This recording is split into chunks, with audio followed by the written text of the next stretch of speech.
हरे कृष्णा। तो जैसा हम पिछले शनिवार को समझे थे और उस शनिवार में हमने देखा था कि भगवान श्री कृष्ण बोलना शुरू किए हैं। श्लोक संख्या 11 में भगवान ने अर्जुन को थोड़ा सा डांटा, थोड़ा सा कहा कि तुम्हारे अंदर ये बड़े बड़े विद्वानों जैसी बातें करते हो, लेकिन तुम विद्वान जैसे कार्य नहीं है तुम्हारे। इस प्रकार से भगवान ने समझाया। और उसमें हमने कहानी देखी थी, वो थी एक पिंजरे और तोते की कहानी से हमने समझा था कि हम ये शरीर नहीं है, हम आत्मा है। और अगला जो श्लोक था, श्लोक संख्या 12, उसमें हमने देखा था अर्जुन जो है शोक कर रहा था, जो शोक करने योग्य नहीं है उसके लिए। तो भगवान ने फिर कहा था कि हे अर्जुन, ये जो आत्मा है, ये तुम्हारी आत्मा, मेरी आत्मा, हम सब की आत्मा है। हम सब लोग पहले भी थे, आज भी हैं और आगे भी रहेंगे।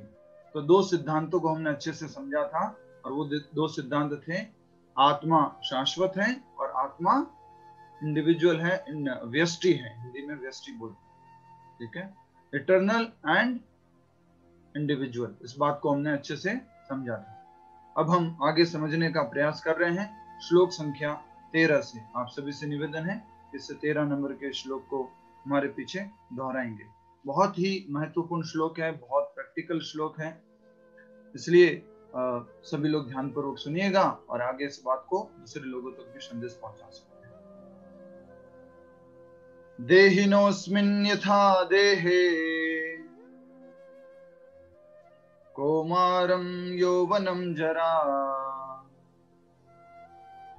तथा देहांतर प्राप्तिर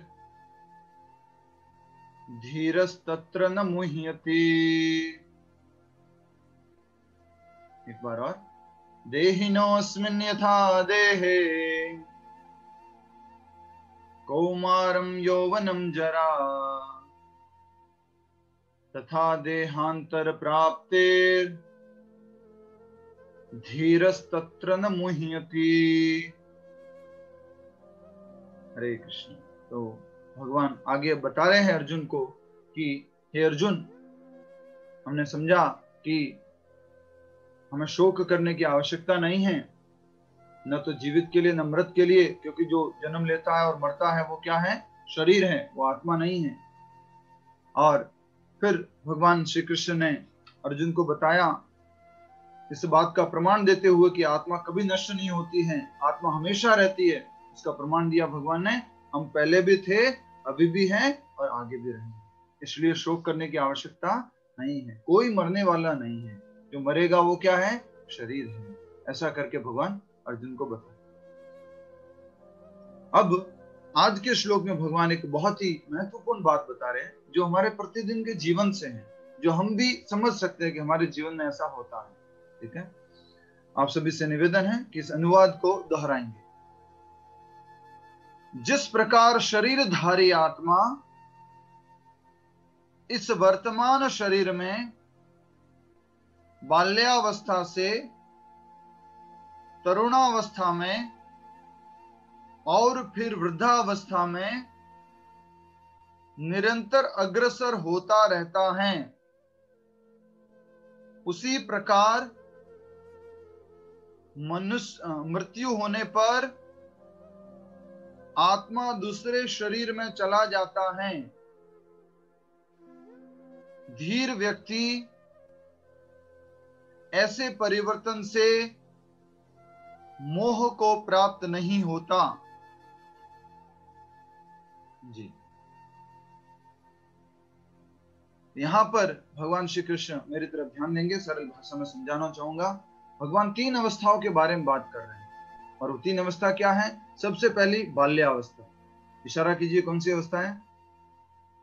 अच्छा, ऐसे कर सकते हैं, बाल्यावस्था में टाबर बच्चा छोटा है, बाल्यावस्था, फिर युवावस्था, और फिर वापस वृद्धावस्था, जब व्यक्ति बूढ़ा हो जाता है। कुछ माता जी ने इशारा करके बताया तो बुढ़ा हो चुका है व्यक्ति पूरा।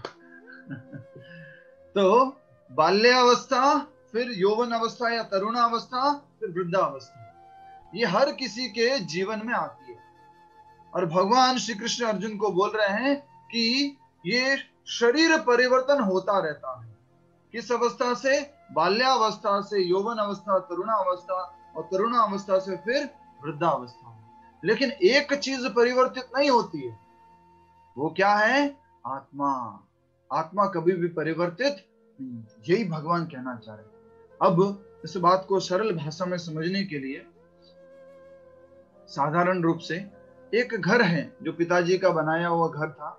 उस घर में आप जन्म लिए जब छोटे से थे, बड़े हुए, घर वही है, आप भी घर मतलब वही है, थोड़ा सा पुराना हो गया है बट आप थोड़े से बड़े हो गए हैं, और फिर घर जो है थोड़ा और पुराना हो गया है, फिर आप थोड़ा और किसी अवस्था में चले गए।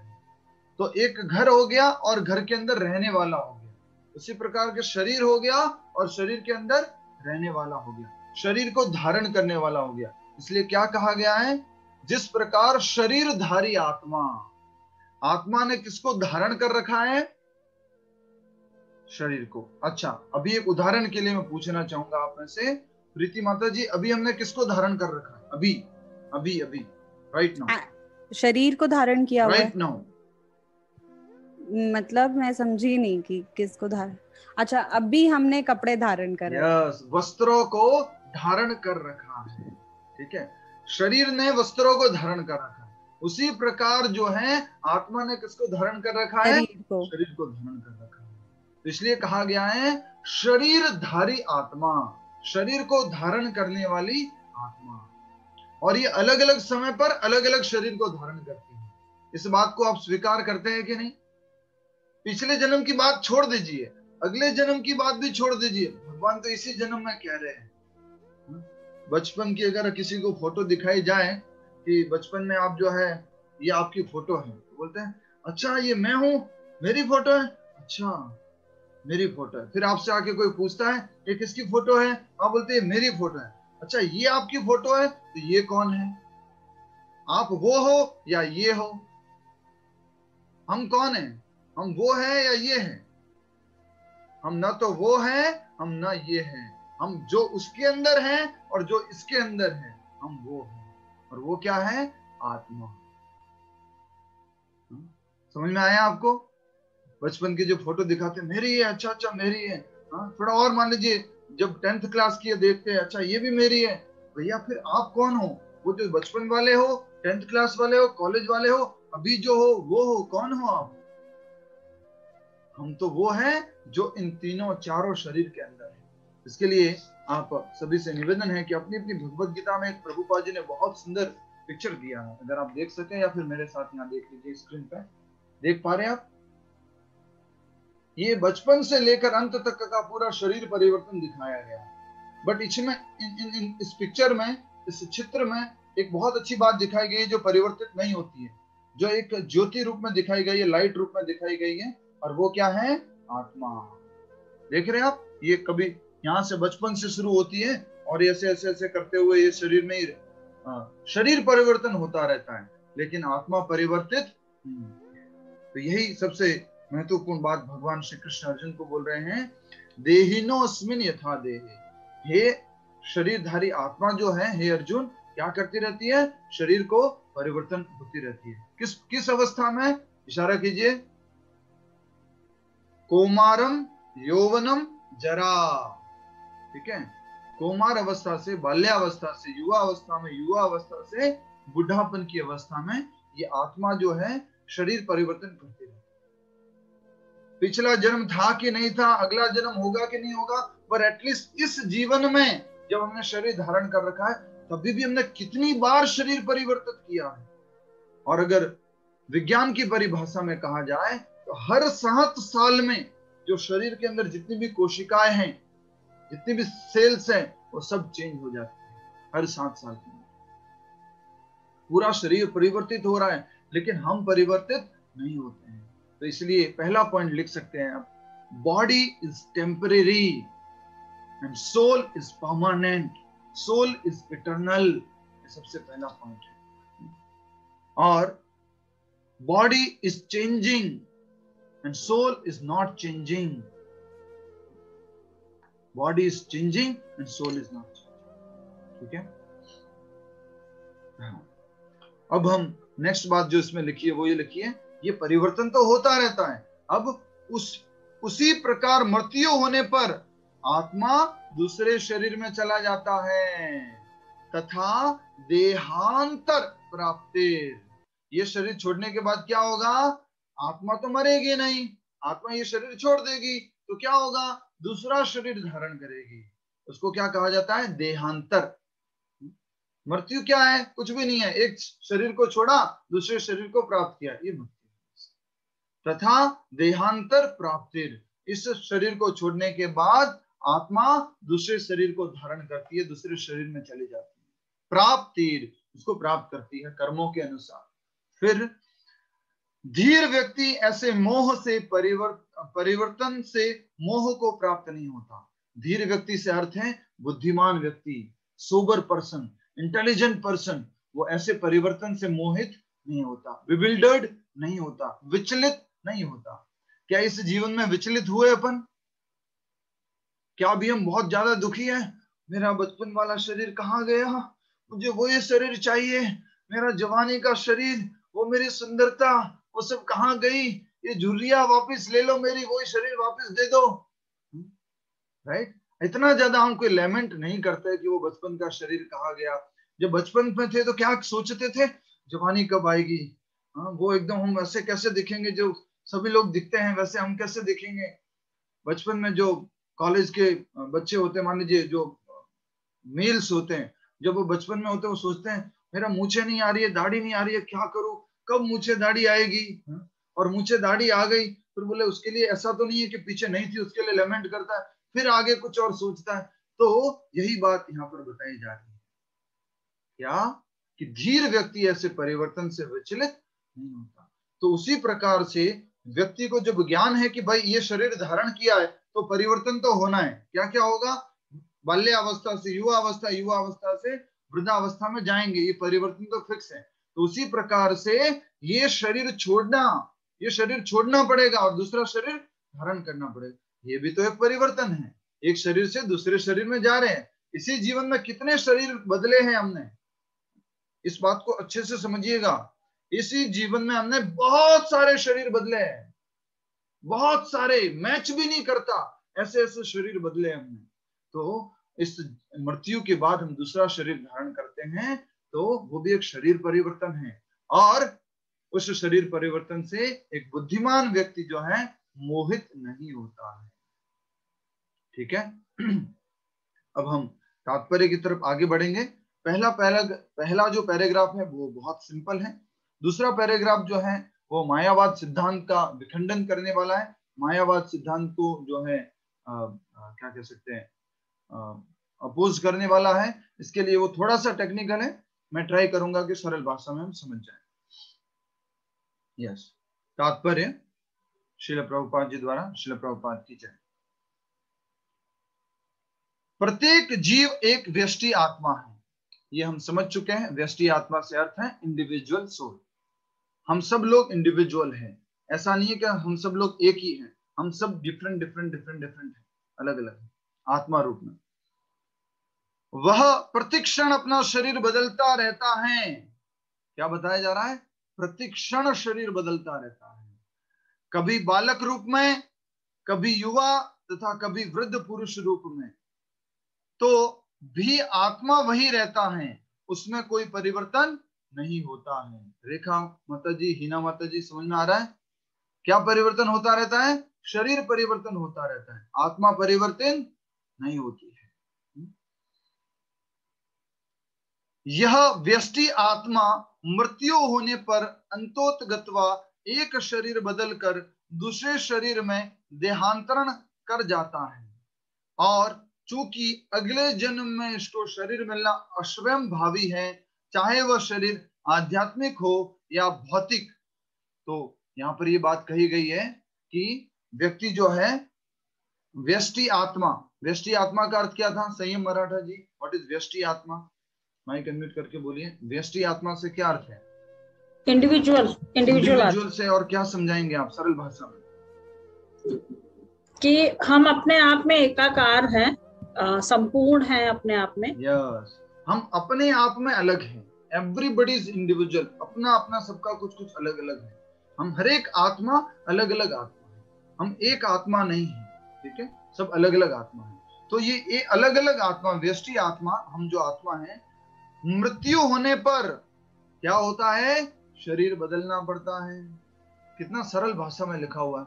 हम लोग तो शोक करते रहते हैं, मृत्यु, डेथ, उनकी मृत्यु होगी, उनकी मृत्यु होगी। कौन मर गया? आशीष जी बताएंगे कौन मर गया। हरे कृष्णा प्रभु। हरे कृष्ण। शरीर मर गया, आत्मा नहीं मरती है। आत्मा ने क्या किया, शरीर परिवर्तन किया, और फिक्स है मृत्यु होगी, उसके बाद क्या होगा, उसको अगला शरीर मिलेगा ही मिलेगा। अब दो प्रकार का ये शरीर हो सकता है। अगर उसने भक्ति कर लिया भगवान का तो क्या मिलेगा, मोक्ष। और अगर भक्ति नहीं किया तो वापस इस भौतिक जगत में आना पड़ेगा, कर्मों के अनुसार भौतिक शरीर मिलेगा। और भौतिक शरीर किसका बना हुआ होता है, कौन बताएगा? स्नेहलता माता जी, माइक अनम्यूट करके बोलिए। स्नेहलता माता जी, भौतिक शरीर किसका बना हुआ होता है? पंच महाभूतों का, पृथ्वी, जल, अग्नि, वायु और आकाश, उनका पंच महाभूतों का ये भौतिक शरीर बना हुआ होता है। अगर भक्ति नहीं किया है तो भौतिक शरीर धारण करना पड़ेगा, और वो कोई सा भी हो सकता है, मनुष्य का भी हो सकता है, और कर्म के अनुसार किसी और योनि का भी हो सकता है, जो पिछले श्लोक में हमने समझ लिया। अब आगे महत्वपूर्ण बात बताई जा रही है कि अर्जुन को शोक क्यों नहीं करना चाहिए। देखिए, अतः अर्जुन के लिए,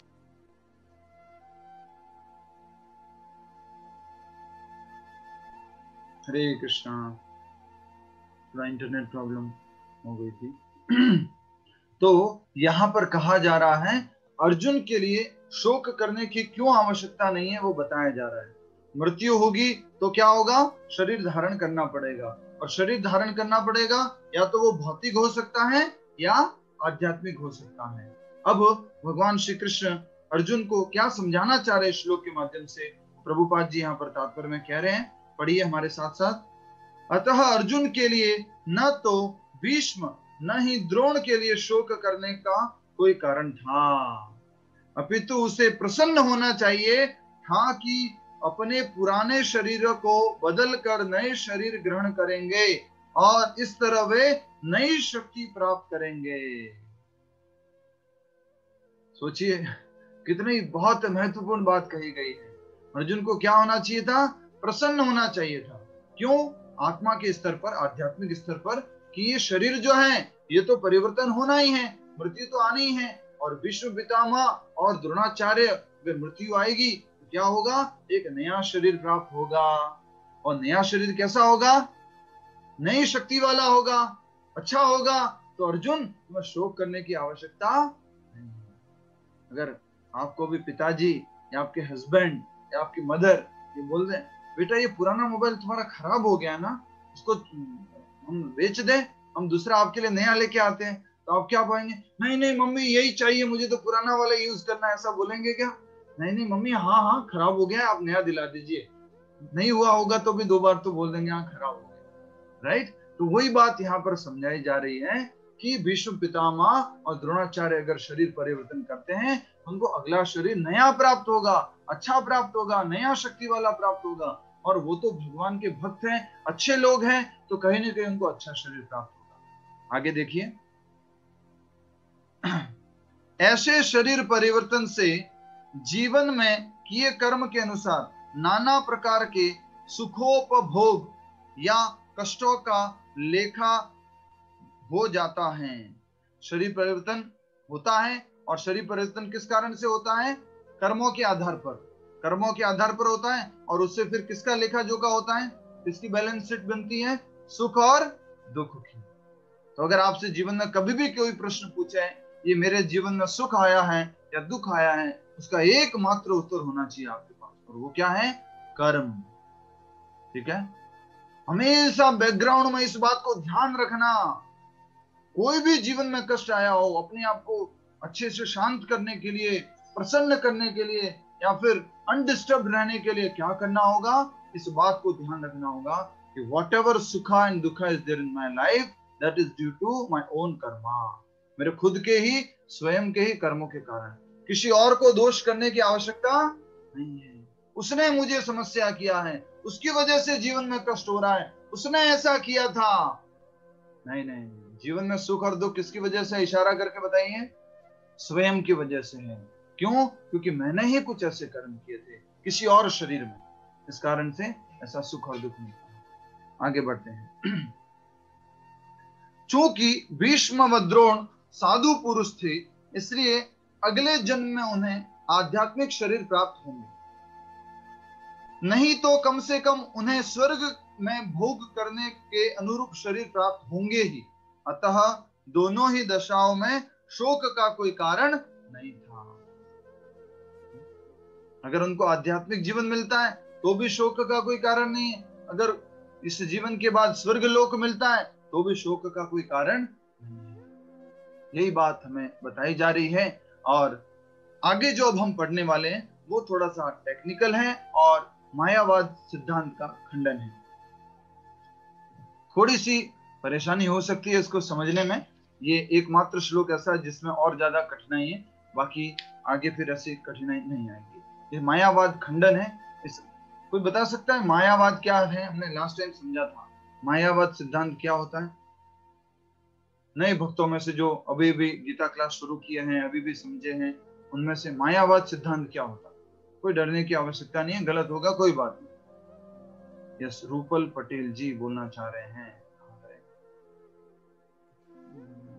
बताइए रूपल जी। मायावाद सिद्धांत माइक अच्छा आता नहीं है। ठीक है, कौन बताएंगे? वंदना उपल जी बताइए, नई डिवोटी है ये, पुराने। मैं और भगवान एक हैं और मृत्यु के बाद मैं भगवान में मिल जाऊंगी, विलीन हो जाऊंगी, ये मायावादी सिद्धांत है। यस, मायावाद सिद्धांत क्या कहता है? मैं आत्मा और भगवान जो है एक ही है, मैं भी भगवान हूँ, वो भी भगवान है।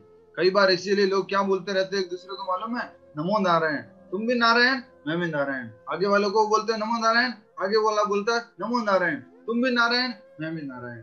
ये मायावाद सिद्धांत है। और क्या? मृत्यु के बाद हम जो है किसी ब्रह्म ज्योति में जाके विलीन हो जाएंगे, या मैं और भगवान एक हो जाएंगे, ये मायावाद सिद्धांत है। इसी बात को यहाँ पर आगे समझाया गया है, थोड़ा सा ध्यान पूर्वक समझने का प्रयास कीजिए।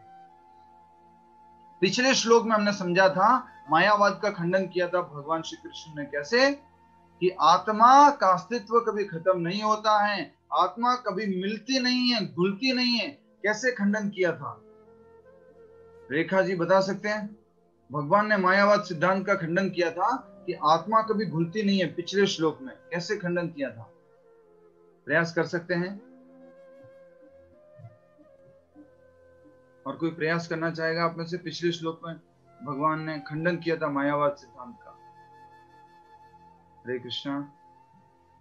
विनीता जी, आशीष जी, प्रवीणा जी, कौन बताएंगे? कशिका जी बताइए, कैसे खंडन किया था भगवान श्री कृष्ण मायावाद सिद्धांत का पिछले श्लोक? यस बोलिए, आवाज नहीं सुनाई दे रही आपकी। हरे कृष्णा, आवाज नहीं सुनाई दे रही है। एस के मोटो बताइए, आप बताइए। एस के मोटो के नाम से ज्वाइन किया जिन्होंने? नहीं, और कौन बताएगा? शीतल जी बताइए, क्या बात। अरे नहीं, हरे कृष्ण प्रभु जी। हरे कृष्णा। हमें कभी यह नहीं सोचना चाहिए कि हम परफेक्ट हैं। मायावाद सिद्धांत का नहीं था ये। मायावाद सिद्धांत क्या कहता है कि आत्मा जो है आगे जाके नहीं रहेगी, मिल जाएगी, दुल्हनशील हो जाएगी। तो भगवान ने कैसे पिछले श्लोक में इसका खंडन किया था?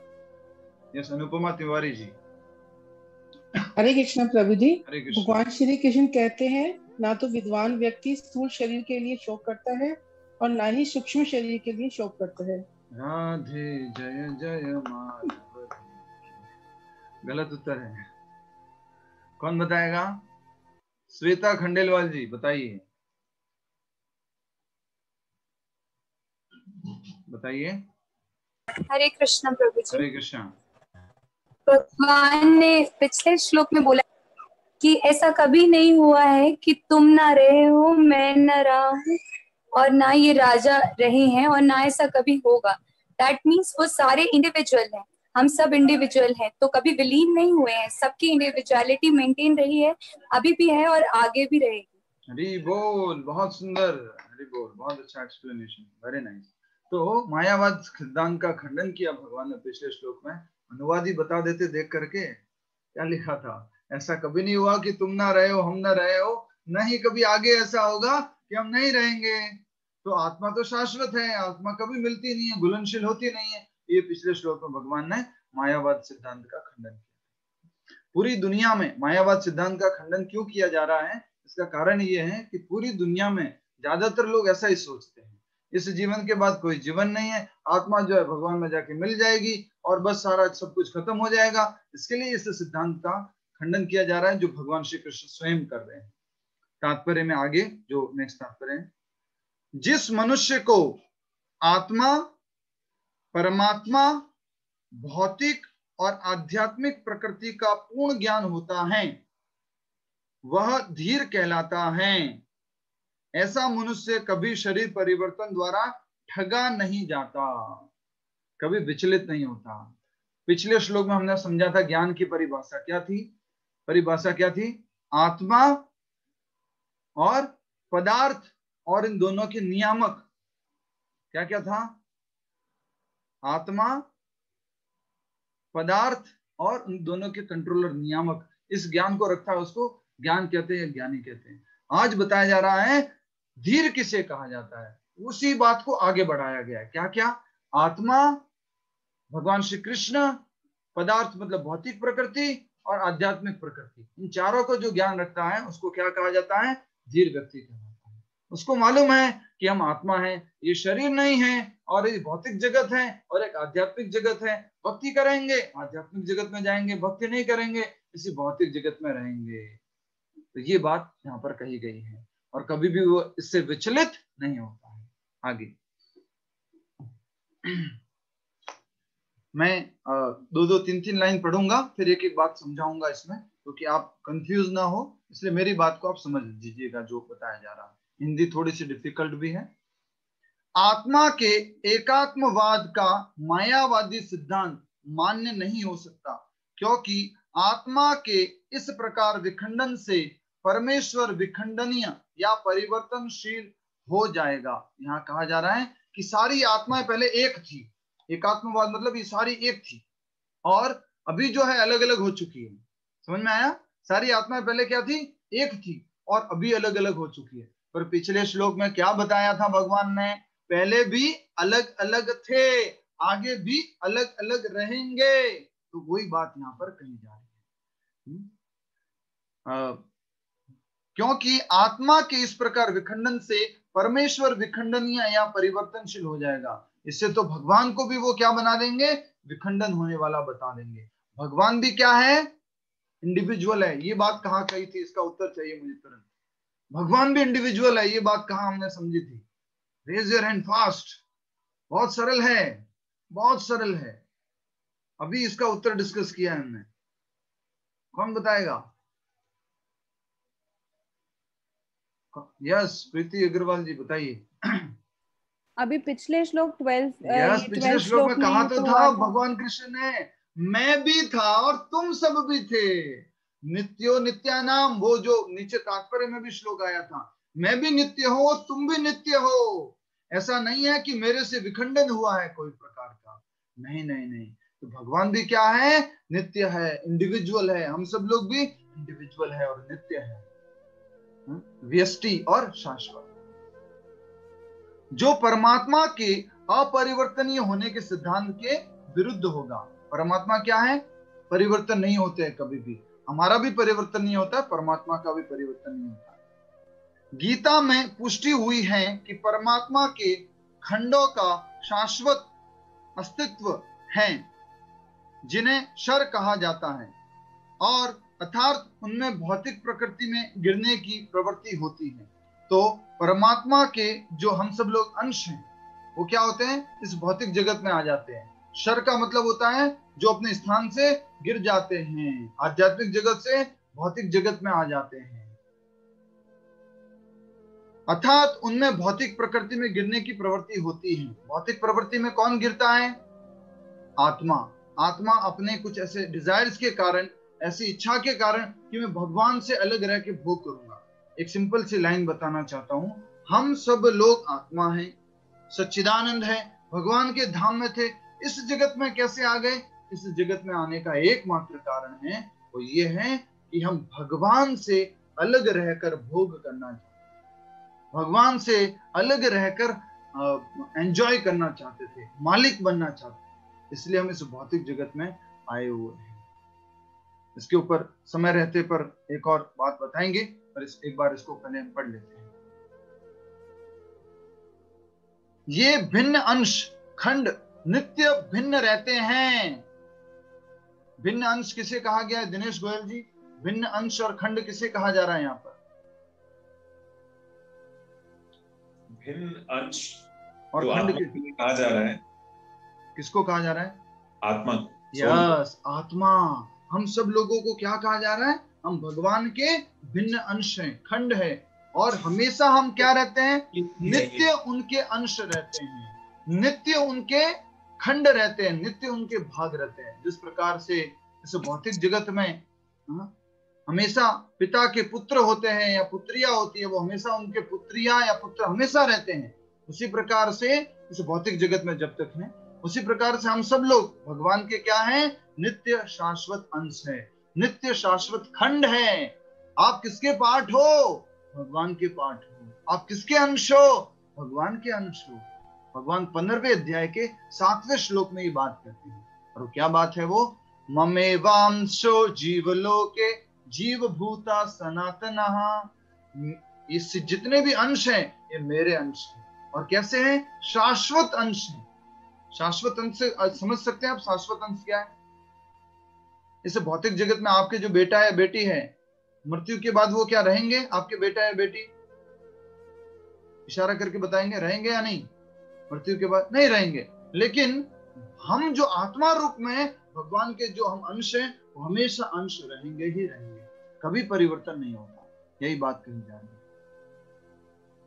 जहां तक कि मुक्ति के बाद भी व्यष्टि आत्मा जैसा का तैसा भिन्न बना रहता है। लोग बोलते हैं ना, मुक्ति हो जाएगी तो भगवान में मिल जाएंगे। नहीं, मुक्ति होने के बाद भी आत्मा इंडिविजुअल ही रहती है, व्यष्टि ही रहती है। यह आत्मा का लक्षण है, individual soul, eternal individual soul. पूरा इसका लाइन कहेंगे, इंग्लिश में लिखना चाहते लिख सकते हैं। Eternal individual part of the Lord, ये सोल की परिभाषा है। Eternal individual part of the Lord, ये सोल है। सोल क्या है? भगवान का अंश है, साथ ही साथ शाश्वत है, और साथ ही साथ इंडिविजुअल है। ठीक है, eternal individual part of the Lord, ये सोल है। किंतु एक बार मुक्ति होने पर वह श्री भगवान के साथ सच्चिदानंद रूप में रहता है। मुक्ति होने के बाद एक चीज तो होती है, क्या? ये भौतिक शरीर छूट जाता है। इस भौतिक शरीर को क्या बोलते हैं? असत, अचित, निरानंद। मैंने कभी समझाया है आपको सच्चिदानंद क्या होता है? आई थिंक समझाया है, तो बता सकते हैं कोई सच्चिदानंद क्या होता है? सत का अर्थ क्या, चित का अर्थ क्या, आनंद का अर्थ क्या है? Please raise your hand. अपने नोट्स निकाल सकते हैं, नोट्स में से बोल सकते हैं। सच्चित आनंद क्या होता है? नोट्स में से बोल सकते हैं। नए डिवोटीज में से मैं चाहूंगा जो भी पहले कृष्ण भावनामृत में नहीं जुड़े, नए जुड़े हैं, सच्चित आनंद का अर्थ क्या होता है? मैंने लिखवाया है, कौन बताएंगे? हरि बोल, हरे कृष्णा। वेटिंग। अच्छा, हर्षाज आईफोन, यस, हर्षा जी बताइए, हर्षा जी बताइए, और उसके बाद में इसका अपोजिट जो है हम समझेंगे। बताइए। सत का मीनिंग होता है शाश्वत जी, और चित का ज्ञान, और आनंद का आनंद। आनंद का अर्थ आनंद होता है। बहुत सुंदर। सत मतलब शाश्वत, इटर्नल। हम सब लोग क्या है? इटर्नल हैं। जैसे कल परसों हमने समझा था ना, इस जीवन से पहले भी हम थे, अभी भी हैं, आगे भी रहेंगे। तो हम क्या है? शाश्वत है। और चिद मतलब पूर्ण ज्ञान, कंप्लीट नॉलेज वाले हैं। लेकिन अभी तो ये ऊपर जो कवरिंग डाल दिया ना अलग अलग तरह का, ये शरीर, उसकी वजह से पूरा अज्ञानता हम। और उसके बाद आनंद, हमेशा कैसे रहते हैं हम? ब्लिस में रहते हैं, आनंद में रहते हैं। और उसी आनंद को ढूंढने की कोशिश जो है हम किसके थ्रू करते हैं? इस शरीर के थ्रू करते हैं। अब शरीर इसका उल्टा है। कौन बताएगा इसका उल्टा शरीर कैसे होता है? स्वाति जी बताएंगे शरीर इसका उल्टा किस प्रकार से। आत्मा का उल्टा शरीर है, सच्चिदानंद का उल्टा, बताइए। माइक अनम्यूट करके बोलिए। प्रभु जी क्वेश्चन एक बार रिपीट करेंगे। आत्मा का उल्टा शरीर है, आत्मा सच्चिदानंद है, शरीर जस्ट उल्टा है, कैसे?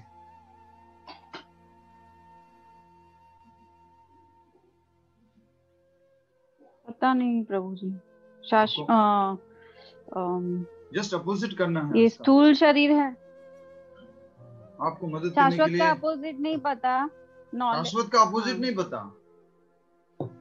बोल, ऐसे कैसे चलेगा? फिर तो अर्थ ही नहीं समझ में आएगा। शाश्वत क्या होता है? खबर से शाश्वत मतलब परमानेंट। मैंने लिखा है कहीं पे परमानेंट। हाँ, ठीक है, आपको मदद करने के लिए आ रहे हैं आपके मित्र या साथी या रिलेटिव। शीतल जी बताइए। हरे कृष्णा प्रभु जी। अच्छा एक मिनट मीना जी बताएंगे। मीना जी बताइए, आपका हो चुका है एक बार। मीना जी बताइए। शाश्वत का उल्टा नाशवंत, मतलब नश हो जाए, नश्वर, या फिर इसको अ लगा दीजिए सामने। शरीर क्या है? सच्चिदानंद का उल्टा है। तो आत्मा क्या है? सत है। तो आप शरीर क्या हो गया? असत। सत मतलब शाश्वत, शरीर क्या हो गया? अशाश्वत मतलब टेम्परेरी। आज ही तो हमने सबसे पहली शिक्षा क्या ली थी? हमने आज की सबसे पहली शिक्षा, बॉडी इज टेम्परेरी, शरीर, body is temporary and soul is permanent. Body is changing, soul is not changing. तो आत्मा क्या है? सत है। और बॉडी क्या है? Just opposite. क्या होगी बॉडी? असत, असत। ठीक है। दूसरा था चिद। चिद मतलब क्या होता है? आनंद। और बॉडी क्या है? जस्ट अपोजिट, चिद मतलब होता है नॉलेज। तो बॉडी इसका जस्ट अपोजिट है। क्या है? अज्ञान, इग्नोरेंस। ये बॉडी इग्नोरेंस का घर है, अज्ञानता का घर है। और तीसरा क्या था? आनंद। आनंद का उल्टा निरानंद। ये बॉडी हमेशा दुख देती रहती है, हमेशा इसमें कुछ न कुछ निरानंद रहता है। तो इसलिए ये तीन कहे गए। जस्ट तो हम क्या नहीं है? हम ये बॉडी नहीं है। क्या नहीं है? हम असत, अचित, निरानंद नहीं है। हम तो क्या है? सच्चिदानंद है। इस बात का हमें ज्ञान होना चाहिए, और इस ज्ञान से ही हम हमेशा जीवन में आनंद में रहेंगे। तो यही बात यहाँ पर कही जा रही है कि मुक्ति के बाद भी व्यष्टि आत्मा जैसा का तैसा भिन्न अंश बना रहता है। हम बात किसकी कर रहे थे? किस बात के लिए हमने सच्चिदानंद कहा था? हम भगवान के धाम में सच्चिदानंद रहते हैं, दिव्य रूप में रहते हैं। ये बात यहाँ पर कही गई है। मुक्ति के बाद भी व्यष्टि आत्मा जैसा का तैसा भिन्न अंश बना रहता है, किंतु एक बार मुक्ति होने पर भगवान के साथ सच्चिदानंद रूप में रहता है। अभी कौन से रूप में रह रहे हैं हम? दिनेश गोयल जी, अभी हम कौन से रूप में रह रहे हैं? अभी हम असत, अचित, निरानंद रूप में रह रहे हैं। कोरोना आ गया, आनंद चला गया, बाहर जाना बंद हो गया, शरीर जो है पूरा चेंज होता रहता है। जवानी चाहते नहीं रहती है, बाल चाहते नहीं रहते, बड़े बड़े यहाँ से चले जाते हैं। राइट? ये क्या है? बस निरानंद है, आनंद के खिलाफ है। तो शरीर जस्ट अपोजिट है बॉडी का, आत्मा का। शरीर जस्ट अपोजिट है सोल का। ठीक है, आगे समझ में आ गया आपको? भौतिक जगत में हम जब तक रहेंगे तो कौन सा शरीर धारण करके रहेंगे? हम असत, अचित एंड निरानंद। पर जब हम मुक्ति हो जाएगी, भगवान की भक्ति करेंगे, तो आध्यात्मिक जगत में चले जाएंगे। और आध्यात्मिक जगत में हमारा कैसा शरीर होगा? सच्चित और आनंद, भगवान के साथ में, ठाकुर जी के साथ में। वहीं पे जैसा वो रहते हैं वैसे हम रहेंगे उनके साथ में। बट मिलते नहीं हैं, बट मिलते नहीं हैं। इशारा करके बताइए क्या नहीं होते हैं? गीता सुचित्रा माता जी क्या नहीं होते हैं? बट मिलते नहीं। वहां जाकर हम रहते हैं, वो भी है हम भी है, बट वहां जाके मिलते नहीं है कि हम भगवान में जाके मिल जाएंगे। नहीं नहीं, ऐसा नहीं होता। कभी कभी दिखाया जाता है कुछ किस तरह से मिल गए, लेकिन मिलते नहीं है। आत्मा हमेशा इंडिविजुअल रहती है, भगवान हमेशा इंडिविजुअल रहते हैं। नेक्स्ट, परमात्मा पर प्रतिबिंबवाद का सिद्धांत व्यवहृत किया जा सकता है जो प्रत्येक शरीर में विद्यमान रहता है। परमात्मा कहाँ रहते हैं? हर एक शरीर में। परमात्मा कहाँ रहते हैं? सबके शरीर में। हृदय देशे, हृदय के उस रीजन में, हार्ट रीजन में रहते हैं परमात्मा। आपकी जानकारी के लिए, आप कंफ्यूज ना हो इसलिए, इस शरीर में दो आत्माएं हैं। प्रभु जी दो आत्मा है? मैंने तो सोचा एक ही आत्मा है।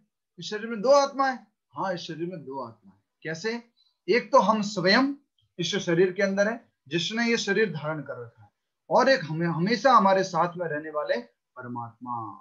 कभी साथ नहीं छोड़ते हमारा, इस बात का ध्यान रख लेना। इसके ऊपर एक कहानी है, कभी सुनाऊंगा, एक व्यापारी और उसकी 4 पत्नियां। ये समय आएगा तो सुनाऊंगा। तो परमात्मा कभी भी साथ नहीं छोड़ते हैं। आप किसी और योनि में चले जाओ, किसी और शरीर में चले जाओ, तो भी परमात्मा कभी भी हमारा साथ नहीं छोड़ते। मनुष्य से जानवर, पशु पक्षी, पेड़ पौधे, किसी भी योनि में चले जाओ, परमात्मा साथ नहीं छोड़ते। तो ये कहा जा रहा है कि परमात्मा पर प्रतिबिंबवाद का सिद्धांत व्यवहृत किया जा सकता है जो प्रत्येक शरीर में विद्यमान रहता है। अब प्रतिबिंबवाद का सिद्धांत क्या है? रिफ्लेक्शन का नियम क्या है? आप सभी लोग ध्यान से सुनिए, थोड़ी साइंस भी समझ लेते हैं। हरे कृष्ण। तो आप अपने घर के बाहर क्या रख लेते हैं? मटके रख लेते हैं। आजकल मटके होते नहीं होते, कोई बात नहीं, एज्यूम कर लेते हैं। मटके होते हैं, 15-20 मटके रख लिए आपने घर के बाहर, और उसको पानी से भर दिया। और दोपहर के 12 बजे आप में से मुझे उत्तर चाहिए, कौन से मटके में सूरज दिखेगा? दोपहर के 12 बजे कौन से मटके में सूरज दिखेगा? आपने क्या किया? बीच में एक मटका रखा है, बाकी 15-20 मटके उसके चारों तरफ रखे। Raise your hand. दोपहर के 12 बजे कौन से मटके में सूरज दिखेगा? हरि बोल। यस, नैना। और कौन है नए डिवोटी जिनसे प्रश्न कभी पूछा नहीं है? रश्मि जी बताइए, दोपहर के 12 बजे कौन से मटके में, बीच वाले में या साइड वाले में, किस में दिखेगा? सब में दिखेगा। सब में दिखेगा। साइंस पढ़ी है आपने? 12 बजे ना? हाँ, साइंस पढ़ी है आपने? पढ़ी है कि नहीं पढ़ी, ये तो बताइए। पढ़े। बिल्कुल सही उत्तर है, घबरा क्यों रहे? हरि बोल। तो दोपहर के 12 बजे सभी मटकों में समान रूप से सूर्य दिखेगा। इसको क्या कहते हैं? Reflection, law of reflection. उसमें क्या होता है? सूरज एक जगह है पर वो सभी के अंदर दिखता है। उसी प्रकार से भगवान एक है, लेकिन वो सबके हृदय में स्थित है। किस रूप में? परमात्मा रूप में। समझ में आ गया? भगवान एक है, लेकिन वो सबके हृदय में परमात्मा रूप में स्थित है। ठीक है, आगे यही है प्रतिबिंबवाद का सिद्धांत। आगे इसको बताया जा रहा है। वह व्यष्टि जीव से भिन्न होता है। परमात्मा हमारे से अलग है। हम जीव हैं, परमात्मा स्वयं भगवान है, परम जीव परमात्मा है। ये तो हम समझ चुके हैं कई बार। परमात्मा अलग है, हम अलग है, जीव अलग है, भगवान अलग है। जब आकाश का प्रतिबिंब जल में पड़ता है, सूर्य का प्रतिबिंब, तो प्रतिबिंब में सूर्य, चंद्र तथा तारे सभी कुछ रहते हैं। तारों की तुलना जीवों से तथा सूर्य तथा चंद्र की परमेश्वर से की जा सकती है। तारे भी दिखते हैं, तारों के साथ में सूर्य चंद्रमा भी दिखते हैं। मतलब कि हर एक आत्मा के साथ में कौन है? परमात्मा है। ठीक है। व्यष्टि अंश आत्मा को अर्जुन के रूप में तथा और परमात्मा को श्री भगवान के रूप में प्रदर्शित किया जा सकता है। व्यष्टि अंश कौन है? इशारा करके बताइए, व्यष्टि अंश कौन है? जल्दी से इशारा कीजिए। व्यष्टि अंश, व्यष्टि अंश कौन है? हम सब लोग इशारा क्यों नहीं कर रहे हैं? हम सब लोग व्यष्टि अंश हैं, हम इंडिविजुअल सोल है, आत्मा है, और हम सब लोग जो हैं आत्मा। तो यहाँ पर आत्मा को किससे कहा गया? अर्जुन, अर्जुन के रूप में, और परमात्मा को श्री भगवान के रूप में प्रदर्शित किया जा सकता है। जैसा कि चतुर्थ अध्याय के प्रारंभ में स्पष्ट हैं, वे एक ही स्तर पर नहीं होते। आत्मा और परमात्मा एक स्तर पर नहीं होते, दोनों में बहुत डिफरेंस होता है। एक भगवान है और एक जीव है, एक परम भगवान है और हम एक छोटे से जीव है। ये क्या डिफरेंस होता है हम इसको समझेंगे। अभी के लिए आप लिख लीजिए भगवान में और हमारे में क्या अंतर है, अभी के लिए लिख लीजिए। गुणों के रूप में समान है और मात्रा के रूप में अलग अलग है। गुणों से समान है, मात्रा में अलग अलग है। क्वालिटेटिवली सेम है, quantitatively we are different.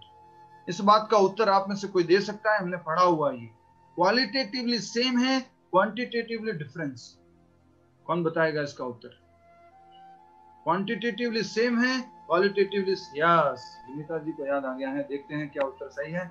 Yes, जो 6 मतलब जो हमारे पास सुंदरता, फेम, ज्ञान, क्वालिटीज हमने 6 ऐश्वर्य जो पढ़े करना, यस 6 ऐश्वर्य जो है वो सेम है, पर हमारे पास, भगवान के पास अनलिमिटेड है, हमारे में लिमिटेशन आ जाती है। क्या बात है, हरि बोल। कोई तो किसी ने तो प्रश्न किया, सही उत्तर देखे।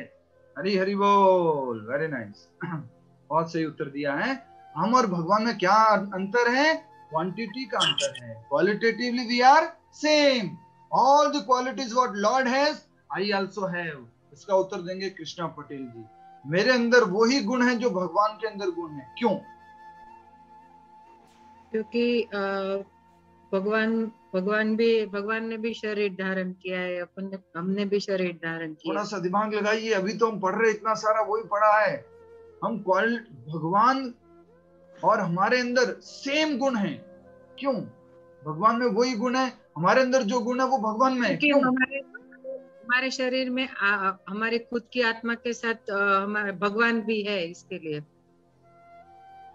मतलब थोड़ा सा दिमाग लगाना चाहिए। यस, कौन मदद करेगा?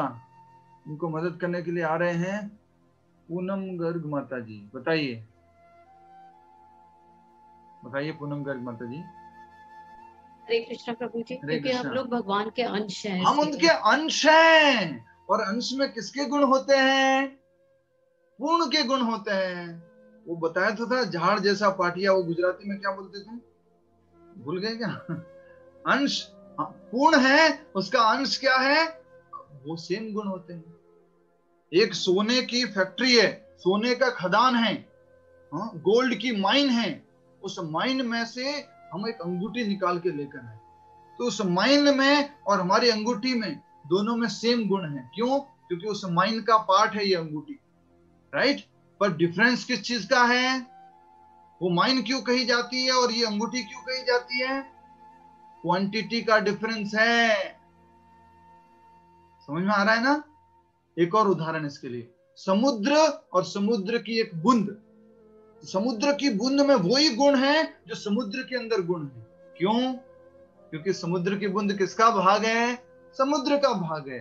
तो वो के वही केमिकल कंपोजिशन है पूरा का पूरा, पर डिफरेंस तो है। इसको बूंद बोलते हैं और उसको सागर बोलते हैं। क्यों? किसका फर्क है? इशारा करके बताएंगे अब जल्दी से। किसका फर्क है? मात्रा का, राइट, मात्रा का अंतर है। तो हम और भगवान में यही अंतर है, बस। आगे ये चतुर्थ अध्याय में बता चुके हैं भगवान। जो आगे आएगा चतुर्थ अध्याय में कि हम और भगवान किस प्रकार से अलग हैं। भगवान अर्जुन को बोलते हैं, अर्जुन मेरे और तुम्हारे बहुत जन्म हो चुके हैं। जैसे पिछले श्लोक में बताया था ना, तुम भी थे, मैं भी था, सब लोग थे, हमारे बहुत जन्म हुए, मुझे सब कुछ याद है, तुम्हें याद नहीं। भगवान ऐसे बोलते हैं, मुझे सब कुछ याद है, तुम्हें याद नहीं है। क्योंकि मैं कौन हूं? सुप्रीम हूं, परम पुरुष हूं, सुप्रीम लॉर्ड हूं, इसलिए मुझे याद हो। और तुम क्या हो? अंश हो, तुम भूल जाते हो। तुम जीव हो, इसलिए भूल जाते हो। नेक्स्ट, यदि अर्जुन कृष्ण के समान स्तर पर हो और कृष्ण यदि अर्जुन कृष्ण के समान स्तर पर हो और अर्जुन कृष्ण अर्जुन से श्रेष्ठतर न हो तो उनमें उपदेशक तथा उपदिष्ट का संबंध अर्थहीन होगा। क्या अर्थ समझ में आया इसमें? अगर कृष्ण और अर्जुन, इधर देखिए, अगर समान स्तर पर हैं, इसमें से कोई भगवान नहीं है, दोनों ही जीव है, तो कोई अर्थ नहीं रहेगा ये गुरु बन गए और शिष्य बन गए, तो कोई अर्थ नहीं है। ये तो परम भगवान है, इसलिए इसका अर्थ है एक उपदेशक है और ये एक उपदिष्ट है। उपदेशक मतलब उपदेश देने वाला, उपदिष्ट मतलब उपदेश को ग्रहण करने वाला। ठीक है, तो अगर दोनों अलग अलग नहीं है तो उपदेश और उपदिष्ट में, इंस्ट्रक्शन देने वाले और इंस्ट्रक्शन लेने वाले में कोई फर्क नहीं होगा, दोनों अलग अलग हैं। यदि ये दोनों माया द्वारा मोहित होते, दोनों बोला है, दोनों कौन कौन? इशारा करके बता सकते हैं दोनों कौन कौन? यस, एक तो ये और एक ये। ठीक है, तो एक कृष्णा और दूसरे अर्जुन, दोनों माया द्वारा अगर मोहित होते तो एक उपदेशक तथा दूसरे को उपदिष्ट होने की आवश्यकता नहीं होती, क्योंकि दोनों क्या है? माया में है। तो फिर उपदेश और उपदिष्ट का फायदा क्या? टीचर और स्टूडेंट का फायदा क्या? दोनों ही माया में, दोनों ही कुछ भी नहीं जानते, तो टीचर और स्टूडेंट का फायदा क्या? कृष्ण गुरु बन गए, अर्जुन शिष्य बने, इसका फायदा क्या? यही बात कही जा रही है। ऐसा उपदेश व्यर्थ होगा। कौन सा उपदेश? मैं भी माया में, तुम भी माया में। इसका उदाहरण देते प्रभु जी, कैसे? प्रभुपाद जी, एक अंधा जो है दूसरे अंधे को बोलता है, चल तू मेरा शिष्य है, मैं तेरा गुरु हूं, मैं तेरे को रास्ता पार कराता हूं, मैं तेरे को लेके जाता हूं, ये एचजी हाईवे जो है मैं तुझे क्रॉस करवाता हूं। कैसे क्रॉस करवाएगा एक अंधा दूसरे अंधे को? कैसी बात कर रहे ये? मूर्खों जैसी बात। तो भगवान, अगर भगवान और अर्जुन माया में है तो ये तो बिल्कुल भी बात नहीं होती। मायावादी लोग बोलते हैं ऐसा, क्या बोलते मालूम है? कृष्ण माया में है, जीव भी माया में है, और ये जो है माया से मुक्त होकर के ये दोनों एक हो जाएंगे, मिल जाएंगे। ये मायावादी लोग ऐसे बोलते, पर कृष्ण मना कर रहे हैं। कृष्ण कह रहे हैं मैं भगवान हूं, श्री भगवान वाच, अर्जुन तुम जीव हो। और यही बात यहाँ पर समझाई जा रही है। ऐसा उपदेश व्यर्थ होगा, क्योंकि माया के चंगुल में रहकर कोई भी प्रामाणिक उपदेशक नहीं बन सकता। ऐसी परिस्थितियों में यह मान लिया जाता है कि भगवान कृष्ण परमेश्वर है, कृष्ण माया में नहीं है। कृष्ण साफ साफ बोलते हैं मैं माया में नहीं हूं, गीता में बोलते हैं आगे, जो पद में माया द्वारा विस्मृत अर्जुन रूपी श्रेष्ठ जीव से श्रेष्ठ है। भगवान जो पद में इससे ऊपर है, जो अर्जुन माया में है उससे ऊपर है। इसका पिक्चर में दिखाना चाहूंगा आपको, और कल वाला एक प्रश्न भी आपसे पूछूंगा मैं। वो प्रश्न था कि उपदेशक जो है उपदेश नहीं दे सकता भौतिक जगत में, क्यों? उसके अंदर 4 डिफेक्ट होते हैं, वो वाला प्रश्न। ये देखिए, ये वाला पेंटिंग देख लीजिए पहले, पिक्चर देख रहे हैं आप? सबसे पहले कौन है? कृष्णा। उसके नीचे कौन है? ये 3 माया की शक्तियां, सतोगुण, रजोगुण, तमोगुण, और उसके सबसे नीचे कौन है? हम सब लोग जीव। दिख रहे हैं आपको? विवेक जी दिख रहा है? वंदना गुप्ता जी दिख रहा है? रूपल पटेल जी दिख रहा है? जोएच है? ठीक है। हंसा गोलकिया जी दिख रहा है? तो ये देखिए, ये इसमें बताया गया है। सबसे ऊपर कौन है? भगवान कृष्ण। और नीचे कौन है? ये माया के 3 गुण, माया इनके द्वारा काम करती है, सतोगुण, रजोगुण, तमोगुण।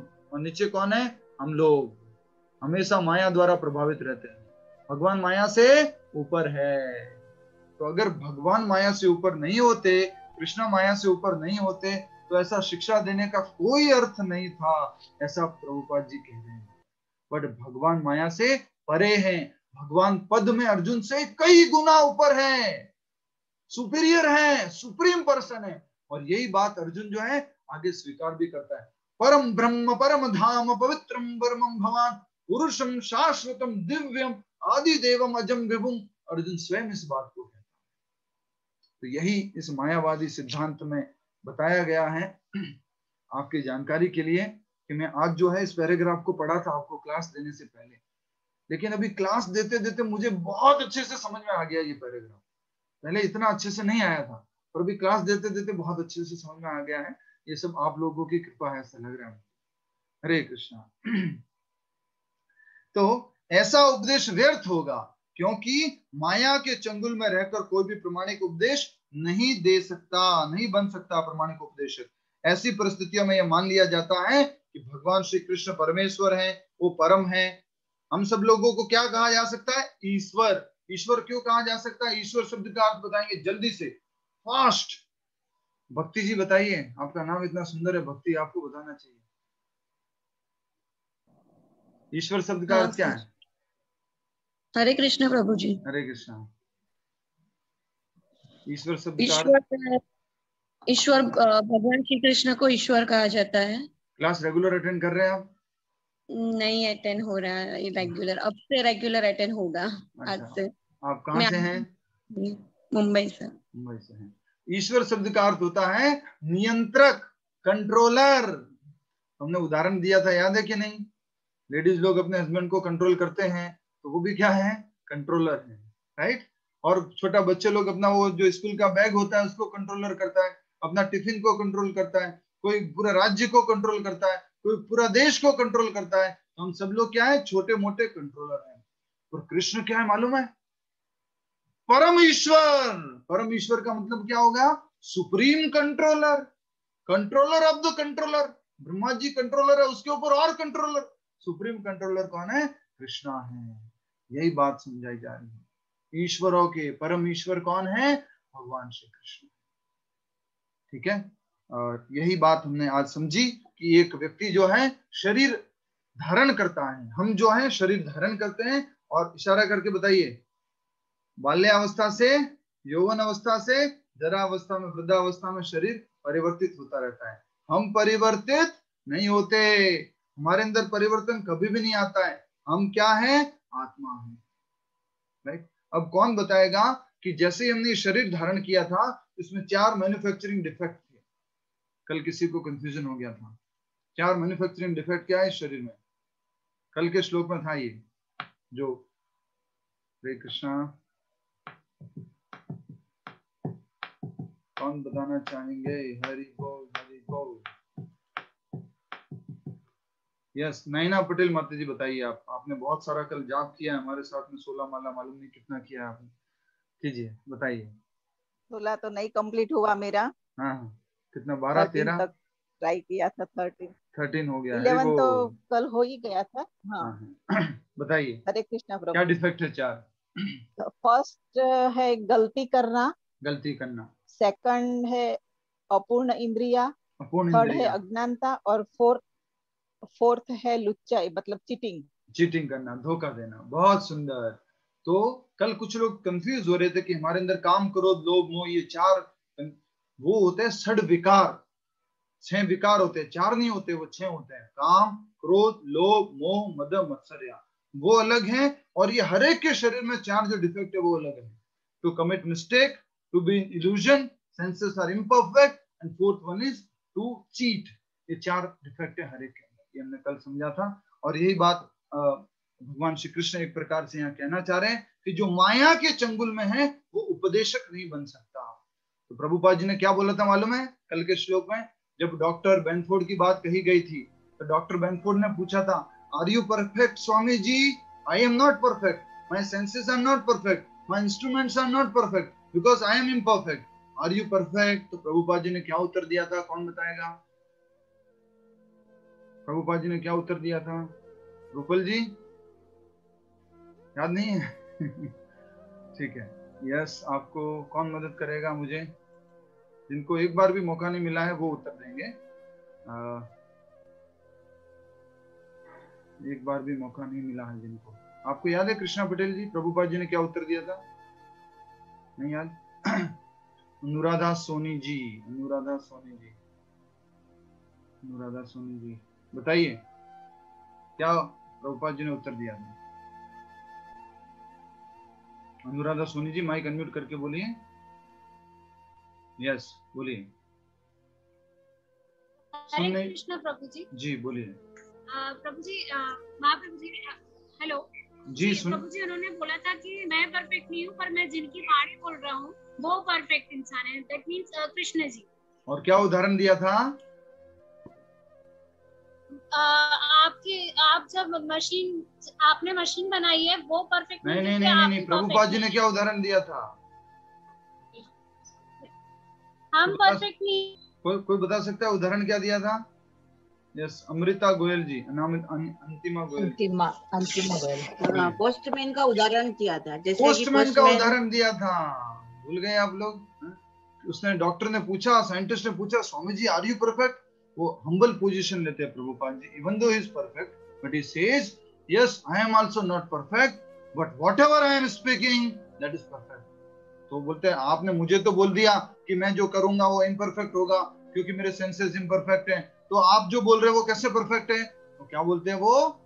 I am repeating the words of perfect person that is Krishna. हम कृष्ण के वर्ड्स को दोहरा रहा हूँ, कृष्ण की वाणी को दोहरा रहा हूँ। जैसे कि पोस्टमैन जो है एक जगह से डाक लेता है और दूसरी जगह देता है, वैसे ही मैं इस डाक को, इस विज्ञान को भगवान कृष्ण से लेकर आप तक पहुंचा रहा हूँ। ठीक है, ये हमने समझा इससे।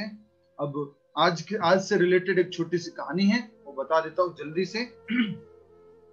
एक बार, क्योंकि कहानी बिना फिर आपको लगता है कि थोड़ा सा एक बार एक भिखारी था और एक राजा के दरबार में चला गया। राजा का दरबार लगा हुआ था, सारे लोग बैठे हुए थे और वहां जाके उस दरबार में बीचों बीच सो गया, कंबल डाल करके सो गया एकदम से। तो राजा देखता है ये क्या हो गया, बीच में कौन सो रहा है? महामंत्री, चेक करो ये क्या हो रहा है। महामंत्री जाता है, उससे उठाता है उसको, वो उठ जाता है। उसमें तुम क्यों सो रहे हैं यहाँ पर? बोलता है कि ये तो मुसाफिर खाना है ना। क्या बोलता है वो? ये तो मुसाफिर खाना है ना, यहाँ पे लोग आते जाते रहते हैं ना, इसलिए मैं यहाँ पर सो रहा हूँ, ऐसे करके बोलता है। तो मंत्री जाके बोलता है राजा ये बोल रहा है ये तो मुसाफिर खाना है इसलिए वो यहाँ पर सो रहा है। राजा को बहुत गुस्सा आ जाता है। राजा बोलता है मेरे सामने प्रस्तुत किया जाए इसको, कौन ऐसी बातें कर रहा है। उसको प्रस्तुत किया गया राजा के सामने, और राजा के सामने जब उसको प्रस्तुत किया गया तो राजा पूछता है कि तुम कैसे कह सकते हो मुसाफिर खाना है? दिख नहीं रहा मैं राजा हूं यहाँ का, यहाँ बहुत सारे लोग बैठे हुए हैं और तुम कह रहे हो कि मुसाफिर खाना है। तो वो भिखारी जो था, जो वहां सोया था, वो क्या कहते हैं मालूम है?